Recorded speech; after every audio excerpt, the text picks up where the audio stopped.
Hey there, ready to boost your heart health in just 2 minutes? Let's dive into a simple, heart-healthy workout that can help prevent heart attacks.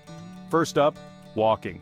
Walking is a fantastic low-impact exercise that gets your heart rate up and improves circulation. Aim for a brisk pace for about 30 seconds. Feel that heart pumping? Next, gentle jogging. Not too fast, just a light jog in place for another 30 seconds. This boosts your cardiovascular endurance and strengthens your heart. Keep breathing steadily. Now let's do some squats. Stand with your feet shoulder width apart and lower your body as if you're sitting in a chair. Do it for 30 seconds. Squats are great for your legs and help improve blood flow. Moving on to lunges. Step forward with one leg and lower your hips until both knees are bent at a 90-degree angle. Alternate legs for 30 seconds. Lunges strengthen your lower body and enhance balance.